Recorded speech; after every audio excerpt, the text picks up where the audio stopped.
पुरानी दुनिया से बेहद का वैराग रख और संग तोड़ अब सच्ची प्रीत एक सत्य परमात्मा से जोड़कर अपना सब कुछ उनके पास इंश्योर कर परिस्तान की फुल बादशाही का अधिकार लेने की वर्ल्ड गॉडफादर के हम आत्माओं के लिए आज की मुरली से शिक्षाएं।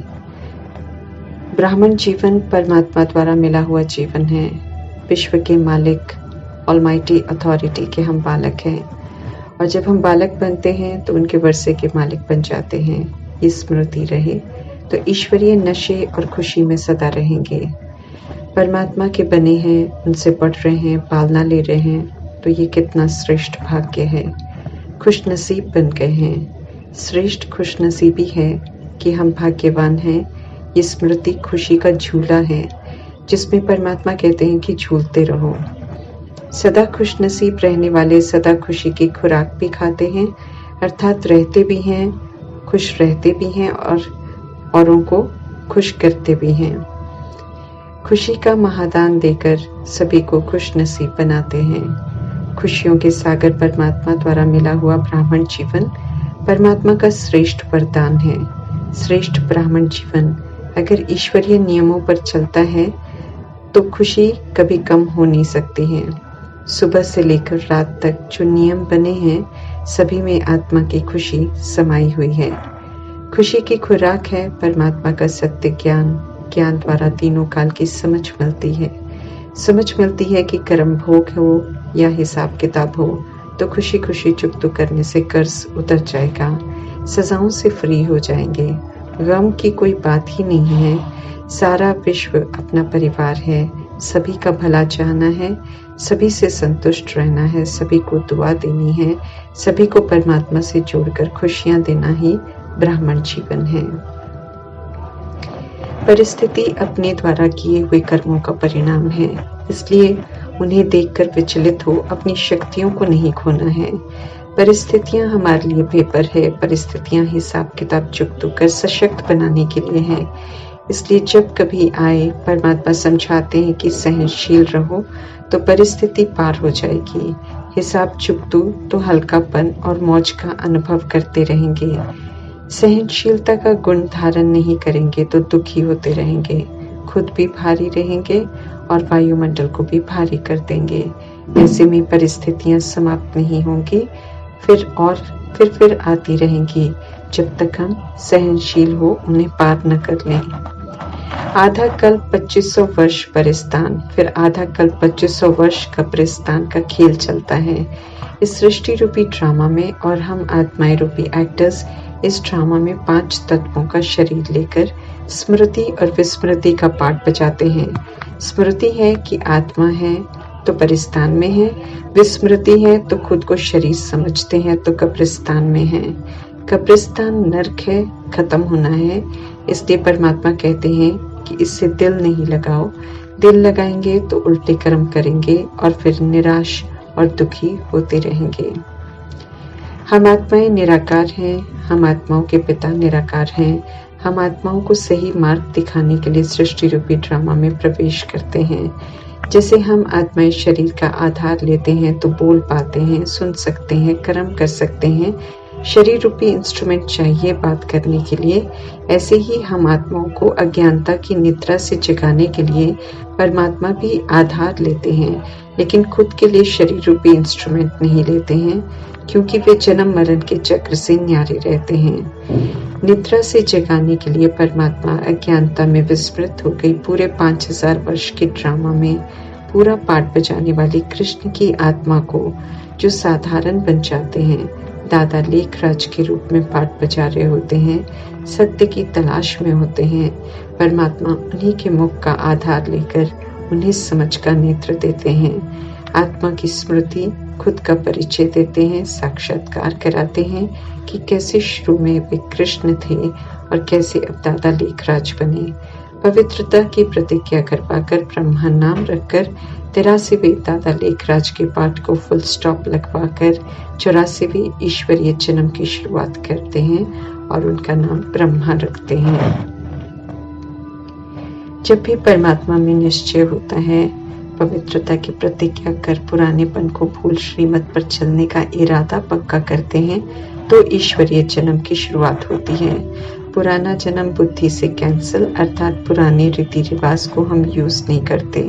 ये एक ही अनमोल जन्म है जिसमें परमात्मा की पालना मिलती है और मनुष्य से देवता बनने का अवसर मिलता है। मनुष्य आत्मा हर जन्म मनुष्य योनि में लेती है, लेकिन एक पहला और अंतिम जन्म संगम युग का ईश्वरीय हीरे तुल्य जन्म है, जिसके बारे में सभी आत्माओं को अंत में मालूम चलता है। इसलिए शास्त्र जब द्वापर युग में लिखे जाते हैं तो आत्माओं को पूरा सत्य याद नहीं रहता है, इसलिए लिख देते हैं कि 84 लाख योनियों से गुजरती है। मनुष्य गुजरने के बाद एक जन्म मनुष्य का होता है। अज्ञानता में आत्माएं ऐसी दंत कथाएं लिख देते हैं। अभी यथार्थ सत्य परमात्मा हम आत्माओं को ड्रामा का बताते हैं, तो यथार्थ हर बात को समझकर निश्चय बुद्धि बनना है। कभी भी कोई संशय नहीं करना है। परमात्मा में निश्चय है कि नहीं, इसकी अनेक बार परीक्षा होनी है। निश्चय बुद्धि बन परीक्षाओं को पार करेंगे तो विजय माला में आ जाएंगे। एक एक बात में सेकंड में पूरा निश्चय चाहिए। संशय आने से हम सब हार खा लेंगे। हम जीव आत्माओं से बात करने के लिए निराकार परमात्मा को भी जीव आत्मा के शरीर का आधार लेना पड़ता है, लेकिन परमात्मा शरीर को अधीन कर सत्य सुनाते हैं, स्वतंत्र रहते हैं, बंधते नहीं हैं। निराकार को साकार रूप धारण करना पड़ता है पाठ बचाने के लिए। इसे हमें समझना है। 84 जन्मों की कहानी परमात्मा ही सुना सकते हैं, बाकी आत्माएं तो पुनर्जन्म में आते हैं और पिछला भूल जाते हैं, तो वे क्या सत्य बता सकेंगे।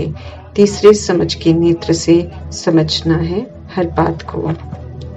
परमात्मा की महिमा पतित पावन के रूप में ज्ञान, सुख, शांति, प्रेम, आनंद, शक्तियों के सागर के रूप में है, तो ये कर्तव्य करने तभी आएंगे जब इसका अभाव होगा। तो कलयुग जब रौरव नर्क बन जाता है, तब आत्माएं पतित, दुखी, अशांत, अज्ञानी, नफरत, दुश्मनी, काम, क्रोध, लोभ, मोह, अहंकार जैसी बीमारियों से ग्रसित हो जाती हैं। तब परमात्मा आते हैं और जो उनकी महिमा है वो कर्तव्य निभाते हैं। अभी वर्तमान में भी उनका पावन बनाने का कर्तव्य चल रहा है। क्योंकि कृष्ण की आत्मा पूरे ड्रामा में पूरा पार्ट बजाते हैं, इसलिए यादगार में कृष्ण को गोरा और काला दिखा देते हैं। आत्मा तो दिखाई नहीं देती, इसलिए कृष्ण का स्थूल रूप दिखा देते हैं। 84 जन्म में कृष्ण का रूप वही एक सा नहीं रहता है।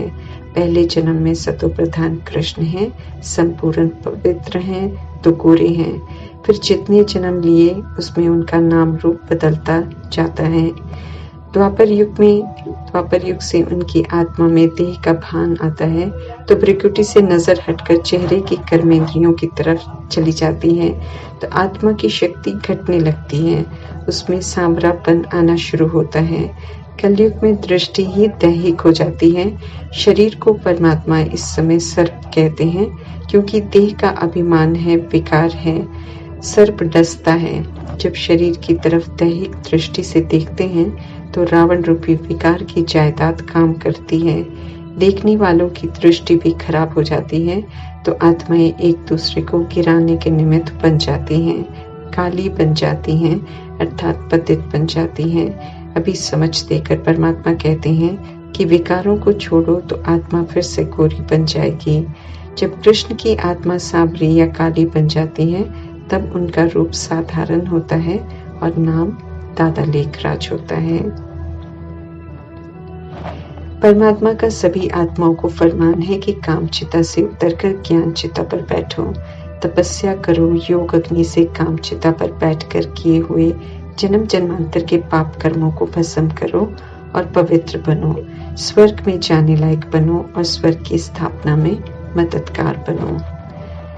कलयुग दुख धाम है, कलयुगी कर्म करेंगे तो खुद के लिए दुख खरीदेंगे, भ्रष्टाचारी कहलाएंगे।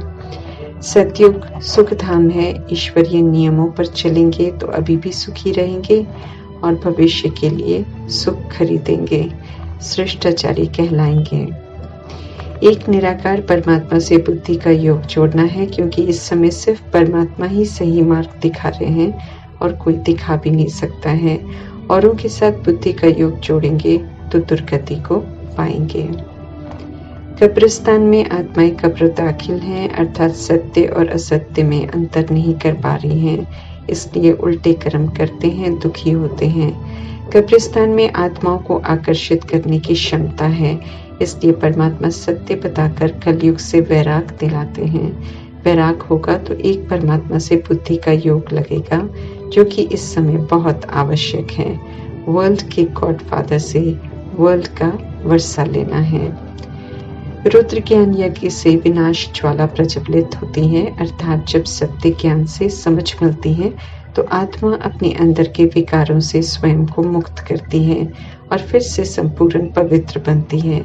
जब आत्माएं पवित्र बनती हैं तो अपवित्र यादव, कौरव और यौवन आत्माएं परमात्मा से विपरीत बुद्धि होकर चलने के कारण स्थूल हिंसात्मक विनाश कर, हिसाब किताब चुकतो कर खुद के कुल का विनाश कर लेते हैं। फिर सृष्टि पर कलयुग की सफाई होती है, आत्माएं शरीरों से मुक्त हो वापस घर जाती हैं और ड्रामा फिर से 111 से शुरू होता है।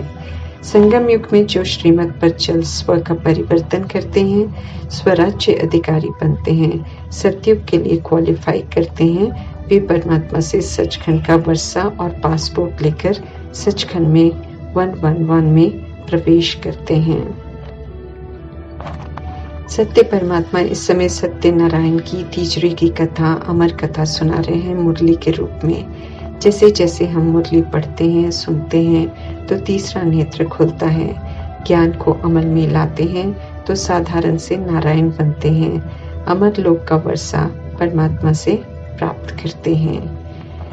अंतिम महाभारत के अर्थात तीसरे विश्व युद्ध से पहले, प्राकृतिक आपदाओं के आने से पहले तन मन धन बुद्धि श्वास संकल्प बोल को अर्थात जो भी हमारे पास है उसे परमात्मा के पास इंश्योर करना है, अर्थात परमात्मा की श्रीमत के प्रमाण उन्हें यूज करना है तो पाप भी नहीं होंगे और भविष्य 21 जन्मों की बादशाही भी मिल जाएगी। आफतों के इस अंतिम समय में परमात्मा की याद में रहना है और परमात्मा के कार्य में हमें मददगार बनना है। दुनिया में इस समय आत्माएं तमो प्रधान बन गई हैं, इसलिए भक्ति में भी ठगी करती हैं, भगवान के नाम पर भी कर्म कर लूटते हैं। परमात्मा सत्य बताते हैं कि आत्मा रूपी पार्वतियों को परमात्मा इस समय अमर कथा सुना रहे हैं। आकारी शंकर पार्वती को कहानी नहीं सुनाते हैं, उनका ऐसा सृष्टि पर कोई पाठ नहीं है। याद से ही पवित्र बनेंगे, इसलिए याद प्रति विशेष अटेंशन दिला रहे हैं परमात्मा। औरों से बुद्धि का योग हटाएंगे तभी परमात्मा संग योग लगा सकेंगे, ये परमात्मा बार बार स्पष्ट करते हैं। सभी आत्माओं को एक निराकार परमात्मा को याद करना पड़ेगा, इसलिए युक्ति से सभी को परमात्मा का सत्य जरूर बताना है। याद से अपना कल्याण करना है तो औरों को भी याद कराकर उनकी कल्याणार्थ भी सेवा करनी है। सभी आत्माओं का तीसरा नेत्र खुलना है जरूर, इसलिए संदेश जरूर देना है, फिर पीछे कोई हमें उलहना देकर विघन रूप नहीं बन सकेगा। आत्मा भाई भाई होने का कर्तव्य जरूर निभाना है, ये परमात्मा का हम आत्माओं के लिए फरमान है। ओम शांति।